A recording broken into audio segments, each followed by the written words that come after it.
మంచి మంచి ముచ్చట్లు మస్తుగానే ఉన్నాయి కానీ మొదలైతే హెడ్లైన్స్ అన్నట్టు సబ్స్క్రైబ్ చేసుకోండిలా.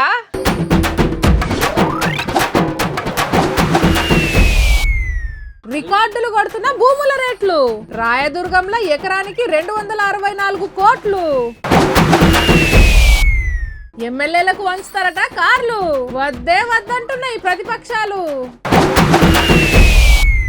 పేక మేడ లెక్క కూలింది బంగులా. 7 అంతరాలు కడతారా 50 గజాల జాగలా. రాత్రి పూట తవ్వుతుండ్రట ఊర్లా. వజ్రాలు దొరుకుతాయనే ఆశుల్లా. ఆన్లైన్ లో కట్టించుకుంటుర్రు లంచం. చలాన్లు కట్టలేదని గుంజుకుండ్రట పైకం.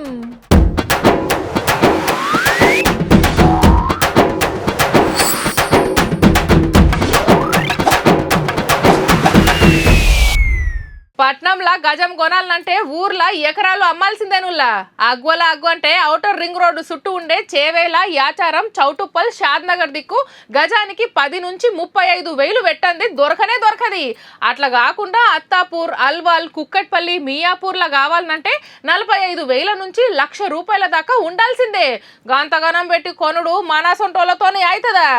ఈ ఏరియాలోనే గిట్లుంటే ఇక అటు గచ్చిబౌలి, మాదాపూర్, కొండాపూర్, కోకాపేట్, నార్సింగ్ గజం 1,50,000 దాకా వలుకుతుంది.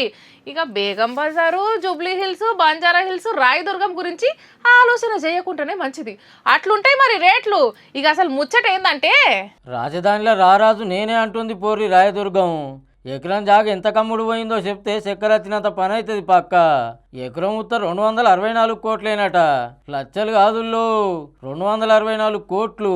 అవు మళ్ళా రాయదుర్గం నాలెడ్జ్ సిటీల ప్లాట్లకు టీజీఐఎస్ వాళ్ళు అర్రాసు పెడితే మేము కొంటామనే పడ్డారట. ఎకరం 175 కోట్లు ఉంటుంది. మరి మీ ఇష్టం, ఎవరు ఎక్కువ పడితే వాళ్ళకే ఇస్తామంటే ఎంఎస్ఎన్ రియల్ ఎస్టేట్ కంపెనీ వాళ్ళు ఎకరానికి 264 కోట్లకు 3 బార్ చేసుకున్నారంటే చూడుర్రిగా. మొత్తం 5 ఎకరాలు 25 గుంటల జాగా అయితే మొత్తానికి మొత్తం ఆ కంపెనీ వాళ్ళే 1,386 కోట్లకు వాడిరట. కానీ దినం కోట్లు పెరుక్కుంటా బౌడే కానీ తగ్గుడన్న ముచ్చటే లేదు పోరి.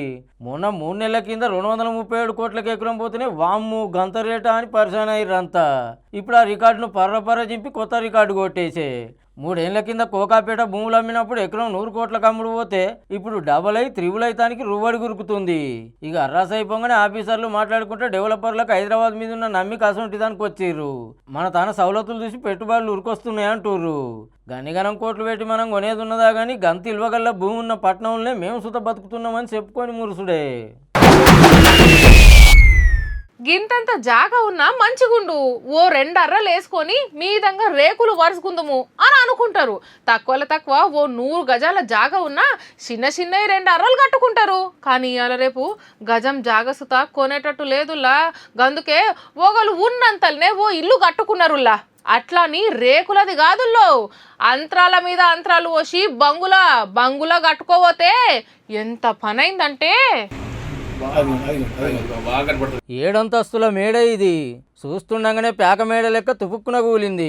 పట్నం మాదాపూర్ అంజయ్యనగర్లో మూతవరి నాలా పక్కకే 7 అంతరాల బంగులా కడుతుండట.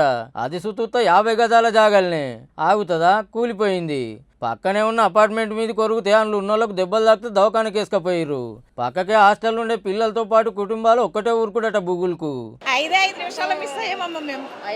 5 నిమిషాలు లేకపోతే మేము కూడా అయిపోదాం. మేము వచ్చి చేతులు కడుక్కుని అక్కడ నించున్నాము. మా సార్ ఏంటో సౌండ్ వచ్చింది అన్నారు సూపర్వైజర్ సార్.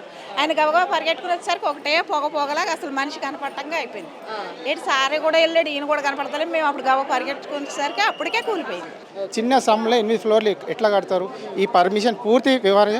ప్రజావాణి పేరుకే ప్రజావాణి పెట్టింది కానీ ప్రజావాణిలో కంప్లైంట్ ఇస్తే ఎక్లాజ్మెంట్ ఇస్తారు. ఫోన్ చేస్తే టౌన్ ప్లానింగ్ అధికారులు రెస్పాన్స్ చేయరు. యాక్చువల్లీ ఇది 50 గజాల స్థలమే కాదు, 33 గజాల స్థలంలో నాలా ఆక్రమించి 50 గజాల స్థలం కట్టారు. మాల్ కలిపేటప్పుడు సిమెంట్ జాగల బూడిద పోసిర్రా, లేదంటే పిల్లర్లకు ఇనుప సూవాలు కాకుండా కట్టెలు వేసిర్రో కానీ గంత తక్కువ జాగల గంత పెద్ద బంగులా కట్టబోతే మొదటికే మోసం వచ్చింది. గమ్మత్ ఏంటంటే 50 గజాల జాగ సుత లేదట వాళ్లకు. బుతంత తక్కువే ఉంటే పక్క పొంటుండే నాలాన అమురుకొని కడుతురట బంగులా. 2 కాలం చేస్తే బంగుల కింద చాలా మందే ఉన్నారంటూరు లోకలోళ్ళు. మరిగా పర్మిషన్ ఎవరు ఇచ్చిరో నాలా పక్కకే అంతెత్తు లేపుతుంటే హైడ్రా రంగనాథ్ సార్ ఏం చేస్తుండో వాళ్ళకే తెలవాలి కానీ పక్క పొంటోళ్ళని పరిశాన్ చేసుడు కాకుంటే గివ్వేం కథలులా. ఆ పిలానిచ్చిన ఇంజనీర్ ఎవరో గుత్తకు తీసుకున్న మేస్త్రి ఎవరో కానీ వాళ్ళ దిమాకులకు దండేసి దండం పెట్టాలి పో. ఇంట్లో నెల జీతం రాగానే ఇంటి కిరాయికి ఇన్ని, దుకాణంల సరుకులకు ఇన్ని, పాలకు ఇంత, పోరల బడి ఫీజులకి ఇంత, అమ్మానాయనల దావకానాలకి ఇంత, చుట్టాలు పక్కలు వస్తే అరుసుకుంటానికి ఇంత, దావత్లకు ఇంత అని పక్కన పెట్టి కడితే 1-2 చిట్టీలు వేసుకుంటారు. గట్లనే ఆపతొస్తే అక్కరైతాయని. ఎంత చదువుకున్నా నెలాఖరు వచ్చే వరకు మళ్ళా అప్పు అడగాల్సిన పరిస్థితి. ఒక్క ఇంటిని నడుపుతానికే మనకు ఇంత కష్టమైతే ఇక రాష్ట్రాన్ని నడపాలనంటే ఇంకెంత కథ ఉంటుంది చెప్పుండ్రి.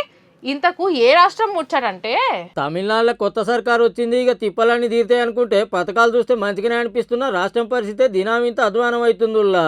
ఈ ఏడాదిలో 4 నెలలనే ఆదాయానికంటే అప్పులే ఎక్కువైనాయి. ఏం తక్కువ 12,000 కోట్ల అప్పులు తెచ్చిండట సీఎం విజయ్ సారు. సర్కారు పథకాలన్నీ అప్పులు చేసి అమల్లో పెడుతుండే వరకు ఇంత కుప్ప వేరుకుంటా పోతుందన్నట్టు. ఇవి చాలా అన్నట్టు ఇప్పుడు మళ్ళీ ఎమ్మెల్యేలకు కొత్త కార్లు కొంటామంటున్నారు. అలవెన్సులు చూతిస్తామని సాటింపేసిర్రు. ఇకేముంది తేలు ఇప్పటికే అప్పులు అవుతున్నాయి. ఇప్పుడు ఎమ్మెల్యేలకు కార్లు లేకుంటే ఏమైతుందని అట్నుంచి పడని పార్టీలు అరుచుకుంటున్నాయి. దీనికో లెక్కుందుల్లో టీవీకేలా గెలిచిందంతా పేదలు చేసుకుంటే బతికేటోళ్లే. సొంత కార్లు సుత లేనోళ్ళు బొచ్చడు మంది ఉన్నారు. ఇక గెలిచినాక నియోజకవర్గాల్లో తిరిగి పబ్లిక్ తిప్పలు అరుచుకోవాలి కదా. అవో గందుకే వాళ్ళకు తిప్పలు కాకుండా కార్లు కొనిస్తామని విజయ్ సార్ అంటే వద్దని డిఎంకే పార్టీ వాళ్ళు అంటారు. ఇప్పటిదాకా మొత్తం 32,000 కోట్ల అప్పులు తెచ్చిర్రట. పాత అప్పులకు వడ్డీలు కడటానికి సర్కారు పథకాలు అమలు చేస్తానికి అప్పులు చేయక తప్పని పరిస్థితి. ఆమ్దాన్ని ఎట్లా పెంచుకోవాలి అనే ఆలోచన చేస్తుందట టీవీకే సర్కారు. ఎట్లా చూసినా మళ్ళీ పబ్లిక్ నెత్తి మీద చేయి పెట్టక తప్పది. విజయ్ సార్ ఏలు వల్ల రూబర్ చూపిస్తుండ అనుకుంటే అప్పుల కుప్పల్ని ఎత్తికెత్తుతుండ అన్నట్టు. చూడాలి మరి 5 ఏళ్ళు పూర్తయ్యే వరకు తమిళనాడు పరిస్థితి ఎట్లుంటుందో. అసలే శ్రావణం నడుస్తుంది. గుళ్ళు గోపురాలకు శితం పోతుంటారు భక్తులు. దినం ప్రత్యేక పూజలు నడుస్తుంటాయి అమ్మవార్లకు. ఇక పండగలతోని లంక లేకుండా గుళ్ళకు పోయేటోళ్ళు బొచ్చడు మంది ఉంటారు. అమ్మ మాకు పలానా కోరిక తీరుస్తే నీకు యాటను చేస్తాము అని మొక్కుకుంటారు. ఇక ఆ కోరిక తీరినాక పోయి మొక్కులు చెల్లించుకుంటారు.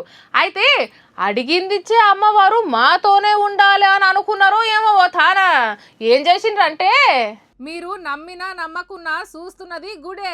ఆగు మరి అమ్మవారు ఉండాలి కదా అని అంటారేమో. పని మంతులు పనితనం చూపెడితే వాళ్ళ పని పడతానికి వాళ్ళతోనే పోయింది అమ్మవారు. అవు పట్నం చెంపాపేట్ల రాత్రికి రాత్రే దుర్గమ్మ విగ్రహాన్ని ఎత్తుకుపోయినరు బడివెగాళ్ళు. విగ్రహం పంచలోల విగ్రహం కోవడం జరిగింది. లోకల్ ఎస్ఐ గారికి సిఐ గారికి అందరికి ఇంటిమేషన్ ఇచ్చినాము. అందరు ఆల్రెడీ వచ్చినారు, చూస్తున్నారు. ఇవి మాకు ఈ చాయ్ బండి అయినా పొద్దున 6:30కి మాకు ఫోన్ చేసి చెప్పడం జరిగింది. శ్రావణ మాసం కాబట్టి శుక్రవారం గుళ్ళే పొట్టు ఉండ్రట భక్తులు. వెనక ముందోళ్ళు వచ్చిపోయే లోపట గడారం ముళ్ళు కూడా 10 దాటిందట. అట్లాని ఏడో ఊరవతల సుత లేదు. మళ్ళా ఊకూకే పబ్లిక్ తిరిగే ఏరియాలనే ఉన్నది గుడి. ఇక ముచ్చట తెలవంగానే తెల్లారే గట్లనే వచ్చి ఎట్లెట్లా అయ్యింది అని ఎంక్వైరీ చేస్తున్నారు పోలీసులు. ఇక అమ్మవారికి ఏమన్నా కోపం వచ్చి పబ్లిక్ కి ఏమన్నా ఆపత్తి తెస్తదేమో అని బుగులు పడుతుండ్రు లోకల్ వాళ్ళు. కానీ ఏం దొంగలు మోపైనరా నాయన. ఎవడన్నా గుడిలో హుండికి సూటి పెడతారు, అమ్మవారి నగలెత్తుకపోతారు. కానీ ఈ గ్రహాన్నే మాయం చేసిండ్రంటే మామూలు పనివంతులు కాదుల్లా. ఇక ఏడికెళ్ళొచ్చిండ్రు, ఎంతమంది వచ్చిండ్రు తెలుసుకుంటానికి సీక్రెట్ కెమెరాలన్నీ దేవులాడుతున్నారట పోలీసులు. వాళ్ళు దొరకాలే గాని పోలీసులు ఇడిచిపెట్టినా నన్నే తిప్పల పెడతారా అని అమ్మవారైతే అస్సలు ఇడవదుగా బడవెగాలను అని అంటుర్రు భక్తులంతా. ఆగో మా బరాబరి ముచ్చట పట్టుకొచ్చిండు, ఇందాం పాండ్రి. సాయంత్రం న్యూస్ మే ఆప్కా దొంగ స్వాగత్ హై దోస్త్. 3 years బ్యాక్ మన హైదరాబాద్ లో ఒక దొంగతనం జరిగినప్పుడు వాళ్ళ ఇంట్లో 9 తులాల బంగారం, 2.5 lakh క్యాష్, కొన్ని పట్టు చీరలు కూడా మాయమైనాయి. కొన్ని రోజుల తర్వాత ఆమెకు పెళ్లికి పోయింది. పెళ్లికి పోయినప్పుడు ఒక ఆమె పట్టు చీర కట్టుకొని వచ్చింది. అబ్బా నాకు ఈ చీర చాలా నచ్చింది అనుకో. నచ్చింది కాదు, అది నేను కొనుక్కొచ్చిందని తర్వాత డిసైడ్ అయింది ఆమె. పోలీసు వాళ్ళకి కంప్లైంట్ ఇచ్చినా వాళ్ళు దొరకబట్టలేకపోయారు. పోలీసు వాళ్ళకి పోయి చెప్తే ఆమెను ఇన్వెస్టిగేషన్ చేస్తే వీళ్ళే దొంగతనం చేసిందని తెలిసింది. వాళ్ళు రెంటుకునేటోళ్ళు అప్పుడు. వావ్, పోలీసు వాళ్ళే దొరకబట్టలే, ఈమె పోయి దొరకబట్టించింది. ఒరే నాయన వాళ్ళు ఇచ్చిన పల్లీల డబ్బాలే మర్చిపోరు, పట్టు చీరలు ఎట్లా మర్చిపోతారు? మతలబ్ కూర్చువి. మన ఇంట్లో మనం నిమ్మలంగానే ఉంటాం. దారిన పోయే జ్యోతిష్యుడో మాంత్రికుడో లేని ఆశ లేపుతాడు. మీ ఇంట్లో లంకె బిందెలున్నాయి, మీ ఇంటి కింద నిధులు దొరుకుతాయి అని అంటారు. ఆగుతారా? ఇక పూజలు చెయ్య, అర్ధమరాత్రులు అంత దొవ్వ, గిదే పని ఉంటుంది. కానీ ఒక ఊర్లో మాత్రం ఊరంతా గదే పనిలో ఉన్నారట. షిమ్మ చీకట్ల టక్ టక్కుమని తవ్వుతున్న సౌండ్ వస్తుందట. ఎందుకు వస్తుంది, ఎవరు చేస్తుండ్రో తెలియాలంటే గీ స్టోరీ చూడాల్సిందే. అగోపులంటే ఈగోతో కానటోళ్లకు దునపో తినిందంటే దుడ్డను కట్టేయమనేటోళ్ళకు కరువేముంది ఇవాళ రేపు. అట్లనే అగో వజ్రాలంటే ఇగో పోటోలను చూపెడుతురు నాగర్ కర్నూలు జిల్లాల పదర మండలం ఉడిమిల్ల 2-3 అనుకురట ముందుగాల. ఓ పెద్ద మనిషికి తవ్వకాలు జరిపినాక మండలం జిల్లా మొత్తం బాకింది. ఏంది కథ అంటే ఊళ్ళో 100 వజ్రాలు ఉన్నాయట. ఊరు కూడా జర చిన్నదే కాబట్టి ఇంటికొకటి చొప్పున వాటా వస్తుంది అని ఆశపడుతుర్రట. వెనుకటి కట్టడాలు ఎక్కడున్నాయనే అనుమానం ఉంటే అక్కడ దొబ్బుతుర్రట. ఈ నడమ కొందరిని జైల్లో పడేసుడు, వాళ్ళు బయటకు వచ్చి వజ్రాల పోటోలు చూపెట్టుడుతోని గాలి ఊరు మొత్తం సోకిందన్నట్టు. 4 దినాలైతే మన ఇంటి కింద ఉందేమో చూద్దాం, మన దొడ్లేమన్నా దొరుకుతేమో చూద్దామని అందరి ఇల్లు ఊలగొట్టుకునే కోపులు ఉన్నారట. ఇట్లనే ఇడ్సబెడితే చెప్పున్నే పతొక్క ఇంట్లో గడ్డపార పోటుబడు సల్కపారలతోని పొక్కిళ్ళు లేపుడు పక్కా పోరి. అట్లుంటది మరి మనోళ్ళతోని. బండేసుకొని పోతున్నారు. అంత దూరంలోనే ట్రాఫిక్ వాళ్ళు బండ్లు పట్టేస్తున్నారు అనుకో, ఎంబటే సందులకు మలుగుతూనే ఉంటాయి బండ్లన్నీ. ఒకవేళ ముంగట ట్రాఫిక్ వాళ్ళు ఉన్నది చూసుకోకుండా పోయినరు అనుకో, ఇక ఉన్నట్టే. ఇక వాళ్ళకు దొరికినాక మానోళ్ళ కథలు ఎట్లుంటాయో ఏరుకున్న ముచ్చటేనాయే. ఆగవన్నీ ఎందుకు రాబోయ్, ఓ 500 1000 చేతిలో పెట్టి సప్పుడు ఏక వెళ్ళివో అని అంటూ ఉంటారు కొందరు ట్రాఫిక్ వాళ్ళు. కానీ వాళ్ళకంటే ఈ అన్న 2 ఆకులు ఎక్కువనే చదివినట్టున్నాడు. లంచం అస్సలు ముడతలేడు. ఆయనతో దానికి ఆర్తల ఎందుకు అని అంటారేమో. ముచ్చట చూడుర్రి మొదలు. సార్ ప్లీజ్ సార్, మళ్ళా తప్ప కాయిదాలన్నీ తెచ్చుకుంటా సార్, ఇడ్సబెట్టుర్రి సార్ అంటే గవన్నీ కుదిరై రూల్స్ పాటించాల్సిందే అని స్ట్రిక్ట్ గా డ్యూటీ చేస్తుండేమో ట్రాఫిక్ కానిస్టేబుల్ అనుకునేరు. నిన్ను ఇడ్సబెడతా మరి నాకేందన్నాడట. ఎమ్మటే పైసలు ఇవ్వబోతుంటే చల్ గా పాపప్ సొమ్ము నేనెందుకు పట్టుకుంటా, పక్కపొంట పాండబ్బాలన్నా పెట్రోల్ బంకులన్నా QR కోడ్ ఉంటుంది స్కాన్ చేసుకోట్టు అన్నాడట. పట్నం పటాన్చెరులో డిజిటల్ తో దొక్కుతున్నారు లంచావతారులు. పైసలు తీసుకుంటే దొరికించుకుంటారు అని ఇట్లా డిజిటల్ బాట పట్టిర్రు అన్నట్టు. ఈ ముచ్చట ఇట్లుంటే ఇక గీ ఆటో డ్రైవర్ అన్న చూడుర్రి. బగ్గ పోత పోసినట్టుండు, పట్టబగటిలి నడి రోడ్డు మీద పండుకొని గా తీర్లు ఏడుస్తుండు అనుకునేరు. కథ ఏరే ఉన్నదుల్లో. ఉత్తరప్రదేశ్ రాష్ట్రం దివ్యాపూర్ లో రోడ్డు మీద ఆఫీసులకు పోయేటోళ్ళు పండ్ల మీద పోయేటోళ్ళు అందరినీ తిప్పల పెట్టిండు. అన్న ఏడుస్తుంటే ఎవ్వలేం మాట్లాడలేకపోయిరట. అన్న చెప్పిన బాధ ఇన్నోళ్ళు ఓదార్చలేకపోయిరట. పగోనికి కూడా రావద్దు బిడ్డ నీ కష్టం అని జాలిపడ్డారట కానీ తిట్టలేదట. ఇంతకేందే పెద్దన్న ఇట్లా ఏడుస్తున్నావు అని ఒక పోలీసు అన్న అరుచుకుంటే అంతా మీ పోలీసు వాళ్ళే చేసిర్రు, మా ఇంటామెకు మంచిగా లేదని దవాఖానకు పైసలు తీసుకొని పోతుంటే 14,000 ఫైన్ ఉంది కట్టినాడు అని గుంజుకూరు అని గోసపడుతుండు. ఉన్న 14,000 పోలీసు వాళ్ళే తీసుకుంటే నేను మా ఇంటామెకు ఎట్లా వైద్యం చెప్పియాలి అని కండ్ల నీళ్లు తీస్తుండు. అయినా పోలీసు అన్నలు ఆటో అన్న కాడ వసూలు చేస్తే 100-200 వసూలు చేయాలి. కట్టన్ చలాన్ లెక్కుంటే 1000-2000 తీసుకోవాలి కానీ 14,000 గుంజుకుంటారే. ఓ దిక్కు దవాఖానకు పోతానమని చెప్పినా పైసలు గుంజుకునేది. అంతలా అయితే బండి సీజ్ చేయనుండిరి, పైకం కట్టి తీసుకపోవు. కానీ వైద్యం కోసం పోతోళ్ళని తిప్పల పెట్టుడేంది. మన తానేమో ఇట్లా మీది బాస్కేమో అట్లా ముద్దుగున్నారు పోరి. బజార్లో కుక్కలు వస్తుంటే ఏం చేస్తాము, ముందే ఇంకో దిక్కుకు నడుస్తాం. బండి మీద పోతుంటేనైతే దొంగల ఎంబటి పడ్డట్టే పడుతూ ఉంటాయి. బౌ బౌ అనుకుంటా ఊరుకొస్తుంటే కార్లో ఉన్నోళ్ళు జర నయమే కానీ బండ్లోళ్ళు మాత్రం మీద పడి కొరికితే కావచ్చు అని రువ్వడి మీద పోయి టక్కర్లు చేసుకుంటారు. అట్లనే కుక్కలు ఊరుకొచ్చి ఒక జాగలో ఏమైందో చూడుర్రి. ఆగో పోలీసులంతా బాయిలకు తొంగి చూసుకుంటా పాతాల గంగను పైకి తీస్తానికి తిప్పల పడుతుండ్రేమో అని అనుకునేరు. గంగ కోసం కాదు, ఓ బుజ్జి బాయిల పడుతోని కాపాడటానికి తండ్లాడుతుండ్రు. ఉత్తరప్రదేశ్ రాష్ట్రంలో ఒక ఊర్లో బడికి పోయేస్తున్న గీ బుజ్జంట కుక్క పడ్డదట. ఇగేం చేస్తది, వామ్మో వాయ్యో అనుకుంటా ఒకటే ఊరుకుడు పెట్టింది. తొవ్వల ఓ బాయి ఉంటే చూసుకోకుండా ఊరికిపోయి అండ్ల పడ్డదట. ఎంబటే పోలీసులకు ఫోన్ కొడితే ఊరుకొచ్చి గంటల కమానం చెమట తీసి ఆఖరికి ఏం చేసి అంటే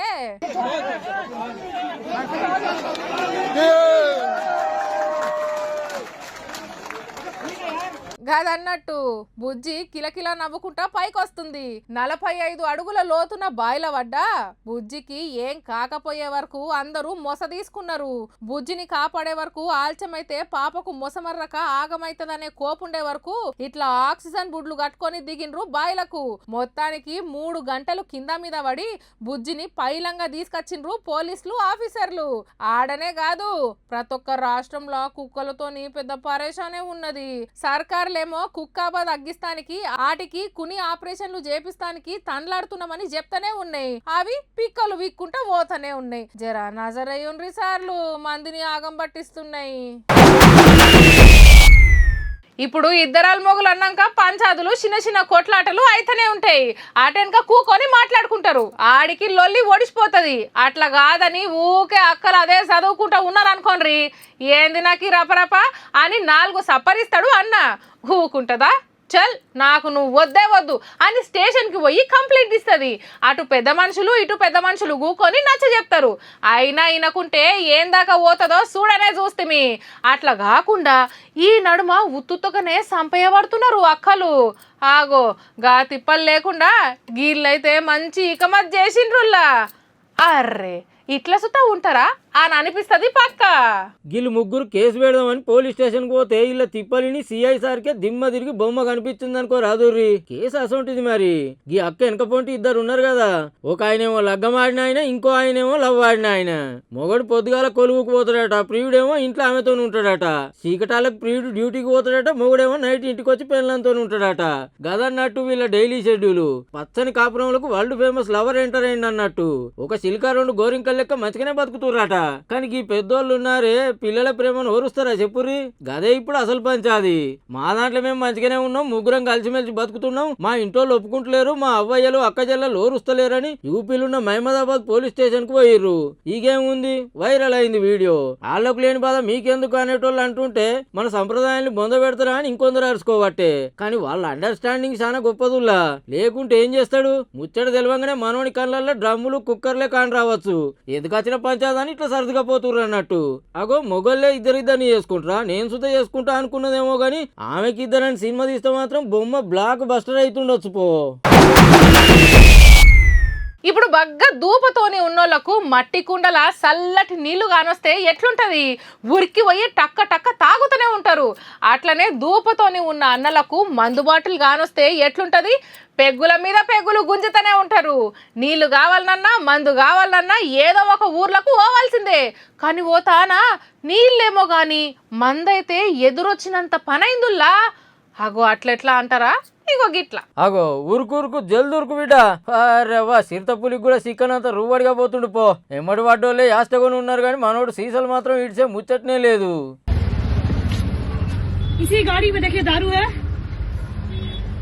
ఇటు చూడు, ఇంకో పెద్దన్న కూడా గదే పనులు ఉన్నాడు. దొరకక మందు కీసాలు దొరికితే మీరేంద్ర వీడియోలు తీసుకుంటా నాయమడి పడ్డారని ముఖం రాజేసుకొని చూస్తుండు. ఊరు మీ గుంజుడు సాలకుండా ఏం గుంజుతుర్రా నాయన, సీసలాగం అవుతాయి. అరే రోడ్డు పాలాయే.